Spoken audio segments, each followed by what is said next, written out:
Did you know that Kayla Harrison, She's on closely. That's it. He'll step in and stop. same juggernaut who steamrolls through opponents like a bully, once faced one of the most embarrassing setbacks of her entire career? So that hurts. It's gonna hurt for a while. Let me tell you that story. On May 9th, 2019, Kayla Harrison, then a 3-0 wrecking machine fresh off back-to-back Olympic golds in judo, was set to face her toughest test yet, Brazil's Larissa Pacheco.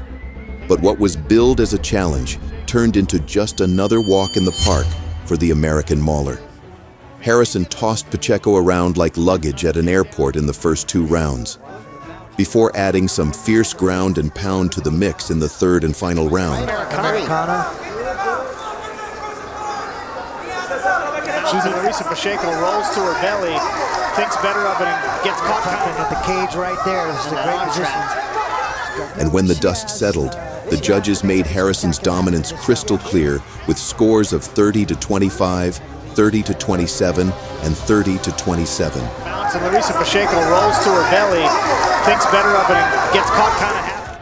It's a trip, It was pure domination that saw Harrison enter the lightweight tournament the same year and bulldoze through Bobby Joe Dalziel in the semifinals to qualify for the finals, where she battled Pacheco for the second time in 7 months. The sequel looked a lot like the original. This kind of sideways dump, Once again, the former Olympic judoka ragdolled Pacheco to the mat and controlled her for most of the fight. Man, she postures up and throws punches from the top like that. And she is very... For 5 rounds, Kayla played her greatest hits: takedowns, top control, and ground dominance. From the top position. Nice left hand landed there for Larissa Pacheco. Kayla Harrison, big double. Pacheco had her moments too, as in round 3, she snuck in a knee to the head that seemed to land flush. Oh, big knee! The Brazilian also turned up the heat in the 5th, marching forward and landing solid shots. Over hips. Kayla Harrison turning it up here. And she even threatened a standing 10-finger choke near the end, but Kayla flipped the script with a takedown and closed out the fight on top. In the end, it was deja vu with a $1 million twist as Kayla bagged the lightweight tournament title and the hefty check to go with it. I want to win in the most dominant fashion possible. I want to go out there. I don't want to get a scratch on me. I want to beat them until they want to quit. Kayla kept steamrolling through the division, claiming the 2021 tournament like it was just another training session. She looked unstoppable heading into the 2022 finals, as well as she was 1 win away from a historic three-peat. And guess who stood in her way again? The woman she had beaten twice, Larissa Pacheco. It's funny how sometimes you fight to your level, right? Whatever you're faced with, sometimes you fight to that level. Like if you fight someone maybe with not as good skills as you, sometimes you don't perform as good as you can. But when you have a great opponent, it brings out the best in you.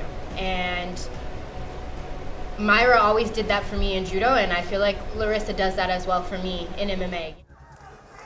Since Kayla had eased past Larissa twice, most fans, and probably herself, thought it'd be business as usual. Pacheco is a great grappler against everybody else in the division, but when you put her up against Kayla Harrison, you see her on the back foot the whole time. Little did anybody know that the Brazilian had been quietly sharpening her weapons, and in their third meeting, she didn't just show up, she showed out. The third chapter of Harrison vs. Pacheco was not a rerun, but a full-blown plot twist. From the jump, Kayla did what Kayla does. She closed the distance, hit an inside trip, and started doing what she's done to every woman before, suffocating them on the mat. Kayla doing a good job. Who's undefeated. Oh, look at that, beautiful. She pinned Pacheco to the mat and rained down punches like clockwork. Moving in her, yeah, they are they're just keeping her on the mat. She's great in distance, great in space. Not long into the fight, it looked like just another night at the office for the American, like she'd clocked in to dominate and was already halfway through the paperwork.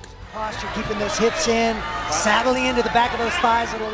But Pacheco wasn't reading from the old script anymore. She threw up a guillotine, scrambled her way out of bad spots, and refused to be a passenger in Harrison's wrestling clinic. There's a single leg attempt here. Nice, on the pipe, beautiful job. Oh, Pacheco's on the neck! Choke attempt. Oh, get... In the second round, Pacheco shifted the momentum by catching Kayla clean with a sharp combo that pushed the American onto her heels. Oh, big left hand from Harrison. Yeah, that was a great physical makeup, as we've noted many times. That was the crack in the armor. From that moment on, Pacheco started biting back like a tigress, and her strikes were no longer reactions but dire warnings. You know, the fight so far from Pacheco. More right hands, and Kayla and throws a left hand back. Pacheco does. Whether it was triangle choke attempts from the bottom, hammer fists in the scrambles, or reversals on the ground, she made it a dogfight.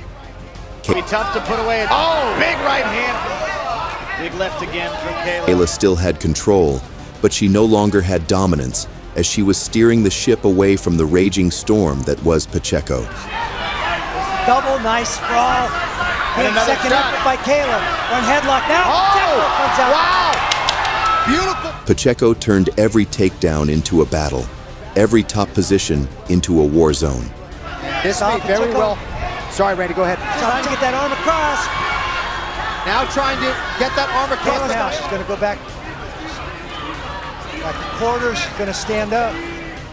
By round 5, Harrison was no longer commanding, but chasing control, like a queen who's suddenly lost her throne and is scrambling to reclaim her crown.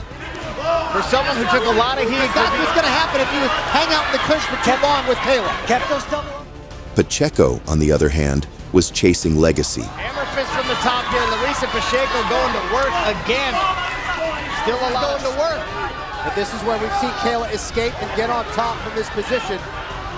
And now again, Pacheco too much to the... And when the final horn sounded, the undefeated Kayla Harrison had just been beaten.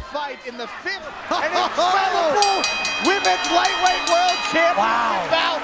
Larissa Pacheco. Harrison was absolutely devastated, not just because she tasted defeat for the first time in her MMA career, but because that loss snatched away her shot at a historic three-peat and another $1 million payday.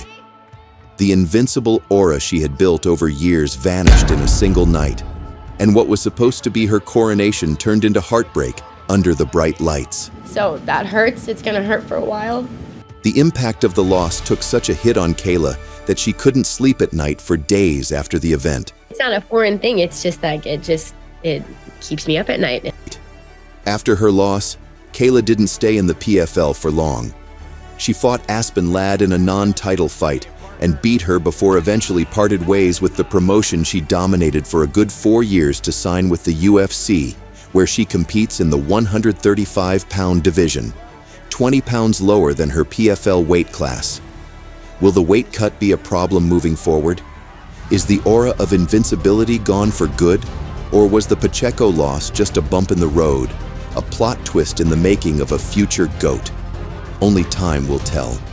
Will Kayla Harrison rise from the ashes and carve her name alongside the legends of the sport? Drop your thoughts in the comments below. And if you enjoyed the video, don't forget to hit that subscribe button and turn on notifications. Thanks for watching, and we'll catch you in the next one.